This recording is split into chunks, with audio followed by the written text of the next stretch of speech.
Всем привет! Метод сценариев является сегодня очень популярным методом принятия управленческих решений в условиях высокой неопределенности.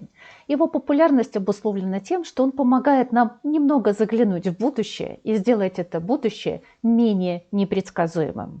Его применяют как крупные международные аналитические агентства, например, Мировое энергетическое агентство, так и небольшие компании. Учат сценарному подходу в рамках различных дисциплин: корпоративный менеджмент, стратегический менеджмент, системный анализ, теория принятия управленческих решений и так далее. Кроме того, сегодня достаточно много специализированных курсов, причем весьма недешевых, только по сценарному подходу. Давайте сегодня разберемся, что же такое метод сценариев и как его можно применять на практике. И начнем мы с краткой истории сценарного подхода. Источников связывают современную традицию разработки сценариев с именем Германа Кана и Rand Corporation, становление которой пришлось на 50-е годы. Герман Кан первый разработал сценарию технику, которую он назвал мышлением Future Now. Разрабатываемые им сценарии сначала были частью исследований в области военной стратегии, проводимых Ранд по заказу правительства США. Позднее Кан распространил применение сценариев и на другие области после того, как основал Гудзонский институт. В 70-е годы сценарное планирование распространилось за пределы Ранд и Гудзонского института. Крупные компании Royal Dutch Shell сделали сценарий частью своего стратегического арсенала. Компанию Shell часто называют первопроходцем в использовании методов сценариев. Когда в 1973 году разразилась арабо-израильская война и нефтяной кризис, именно корпорация Shell оказалась к нему готова и смогла выстоять. Успех Shell в использовании сценарного планирования в немалой степени способствовал тому, что уже в середине 70-х годов большинство компаний из списка 1000 самых известных американских корпораций использовали сценарное планирование. Кризисы планирования, разразившиеся в 80-е годы и 90-е годы, уже привели к тому, что все крупнейшие консалтинговые фирмы стали применять собственные сценарии техники. Каковы же основные положения метода сценариев? Во-первых, нужно отметить, существует несколько типов сценарных подходов. Это количественные сценарии, которые рассматривают лучшие и худшие случаи для бизнеса путем изменения некоторых взаимосвязанных переменных в финансовой модели. Операционные сценарии, которые рассматривают краткосрочные последствия того или иного обстоятельства для организации. Нормативные сценарии – это целенаправленное сценарное планирование для достижения поставленных целей. Сценарии стратегического управления фокусируются на изменении внешней среды предприятия. Вероятностные сценарии делают в принципе то же самое, только за счет отслеживания трендов для прогнозирования вероятности определенных событий. И интерактивные сценарии, которые описывают взаимодействие выбранных переменных или сторон в терминах теории игр. Давайте рассмотрим эти типы сценарного планирования на примерах. Хорошим примером количественного сценария может служить обычный бизнес-план, точнее его финансовая часть, которая, как правило, рассматривается в трех вариантах, когда условия для бизнеса идеальные, то есть оптимистичном, реалистичном, или еще говорят business as usual, и пессимистичном, когда условия самые плохие. По таблице на слайде мы видим, что планируемая выручка и прибыль компании напрямую зависят от количества посетителей, которое может изменяться от минимального до максимального в зависимости от внешних условий. Например, изменение платежеспособности населения, отсутствие сильных конкурентов и так далее.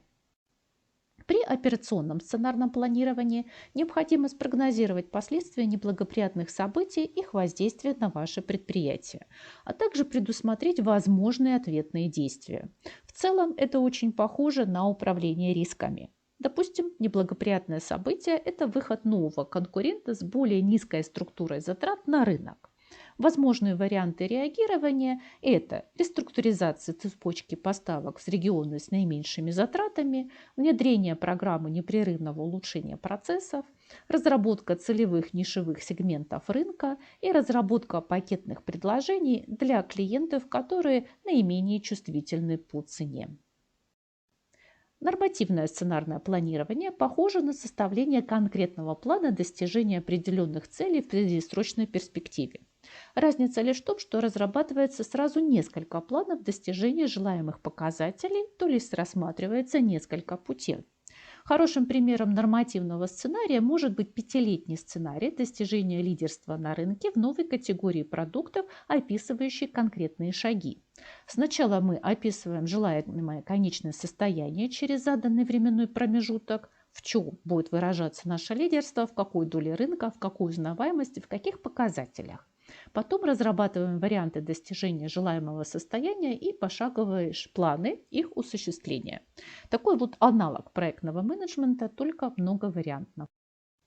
Сценарии стратегического управления или альтернативные варианты будущего требуют широкого взгляда, непредвзятого, на развитие интересующей нас отрасли, а может быть всей экономики, а может быть даже всего мира в целом. Мы должны задаться вопросом, какие черные лебеди могут появиться на нашем горизонте? Что, если произойдет новый технологический прорыв, который полностью изменит потребности клиентов? Что, если произойдет глобальная рецессия и сокращение спроса на основных рынках? Что, если будут введены новые климатические законы, требующие масштабного сокращения выбросов СО2? Допустим, мы считаем возможным прорыв в отрасли из-за новых технологий в ближайшие 3-5 лет. Тогда мы должны посмотреть, как такое событие повлияет на портфель продуктов и услуг, требуя инвестиций в технологии и людей, стратегии конкурентного реагирования, ценообразования, на варианты партнерства или слияния поглощения для приобретения новых технологических компетенций, патенты или риски интеллектуальной собственности, связанные с нарушением прав. Вероятностные сценарии основываются на отслеживании трендов развития интересующей нас отрасли технологии рынка. Именно отслеживание трендов позволяет оценить вероятность наступления того или иного события во внешней среде, которое может повлиять на предприятие хотя бы в терминах «высокое» или «низкое». Например, если мы отслеживаем, что происходит в области стандартов автомобильного топлива, тогда хотя бы в терминах «высокая» и «низкая вероятность» мы сможем прогнозировать вероятность изменения требований к минимальному содержанию серы в этом топливе. Интерактивные сценарии описывают взаимодействие нескольких выбранных для анализа факторов и их совместное влияние на интересующий предмет, предприятие или рынок. В простейшем случае сочетание факторов может быть произвольным, в более сложном оно описывается в терминах теории игр. Допустим, у нас есть американская автомобилестроительная компания. Она рассматривает два важнейших фактора – введение протекционистских законов или снижение мировых цен на нефть и, соответственно, на бензин. Как это может повлиять на рынок и что ей делать? В первом случае, если у нас введение протекционистских мер состоялось и произошло снижение мировых цен на нефть, тогда на внешнем рынке доступ к нему будет достаточно закрытым, на внутреннем рынке будут более конкурентоспособные экономичные машины. Если, опять-таки, в условиях протекционизма снижение мировых цен на нефть не произошло, тогда на внутреннем рынке будут более конкурентоспособны мощные машины, которые, кстати, так любят американцы.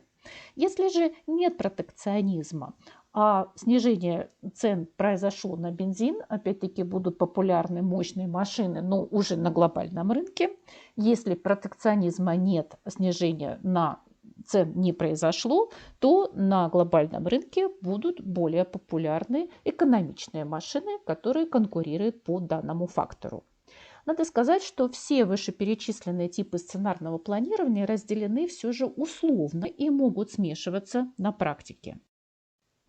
Алгоритм сценарного планирования по шагам состоит в следующем. Определение временного горизонта и основных факторов неопределенности, определение критических факторов или, еще говорят, движущих сил, построение матрицы воздействия неопределенность, построение сценарного поля, разработка сценариев и разработка возможных мер реагирования. Давайте рассмотрим пример алгоритма сценарного планирования на конкретном кейсе бизнес-школы Морского университета Канады, штат Онтарио. Данная бизнес-школа является весьма успешной в предоставлении онлайн-программы MPA, то есть Master of Public Administration, для взрослых людей, как правило, работающих, которые планируют свою дальнейшую карьеру в сфере государственного управления. В рамках программы МПА студенты могут пройти оплачиваемую стажировку за образовательный кредит. И это чрезвычайно популярный аспект программы, потому что студенты могут одновременно зарабатывать деньги, академические кредиты, а также опыт. Бизнес-школа рассматривает возможные сценарии продолжения работы в условиях неопределенности, связанной с пандемией COVID-19. Отмечу, что это реальный кейс, и ссылку на него вы найдете в списке литературы. В качестве первого этапа определяется временной горизонт, это следующий учебный год, и в качестве неопределенностей выделяются только две. Это прекращение государственных стажировок и, соответственно, под вопросом востребованности выпускников в государственном секторе. И вторая неопределенность – это рост или падение интереса к государству как работодателю. Второй этап – определение критических факторов и движущих сил. Вполне уместно использование здесь методологии Пестель. В качестве движущих сил в данном кейсе выделены набор, то есть как влияет социальная дистанция, закрытие границ между штатами и рост ожиданий восстановления экономики на набор студентов, преподавательский потенциал, который зависит от бюджета и доступности технологий, исследования, которые зависят от грантового финансирования и наличия студентов со способностями, и отношения с обществом, которые зависят от пожертвований, репутации, софинансирования со стороны муниципалитетов. Построение матрицы воздействия неопределенность.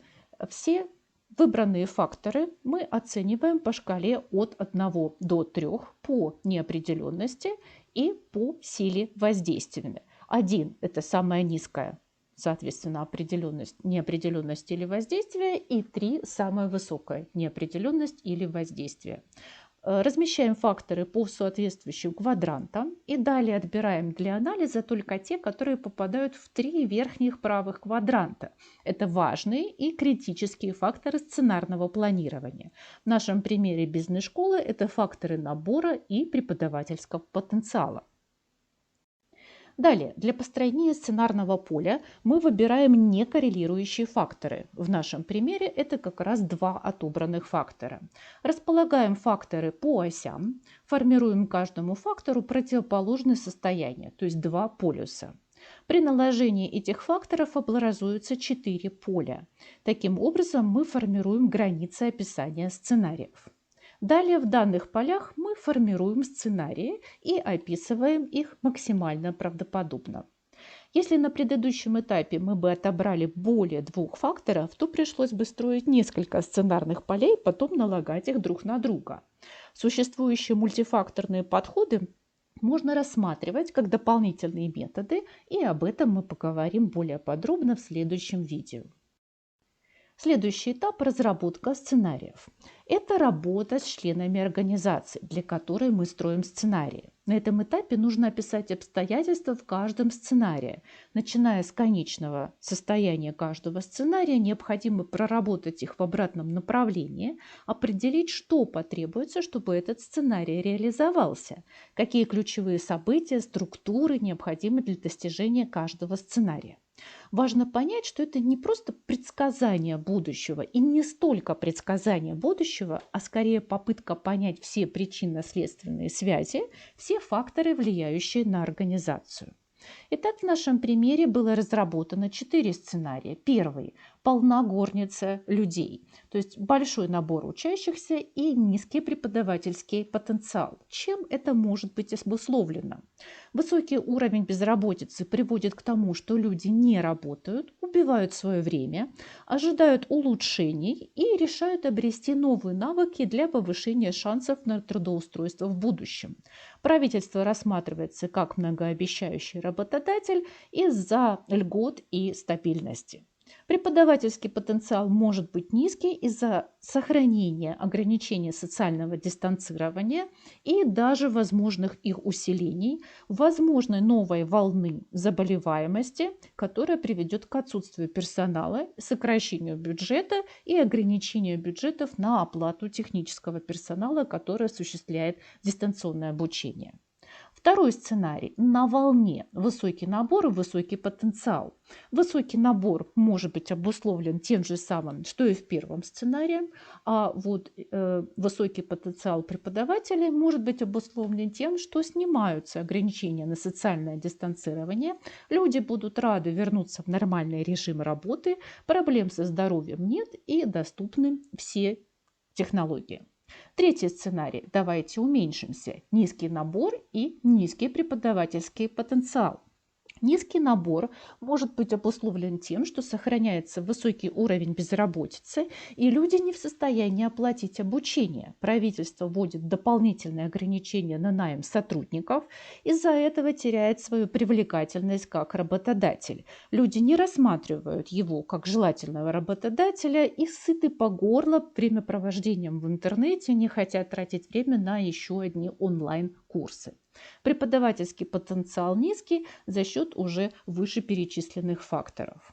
Сценарий четвертый, мы назвали его «А в ответ тишина», когда высокий уровень безработицы и низкая платежеспособность опять-таки приводит к низкому набору, а преподавательский потенциал высокий за счет снятия социальных ограничений, возвращения в нормальный режим работы и отсутствия проблем со здоровьем у преподавателей.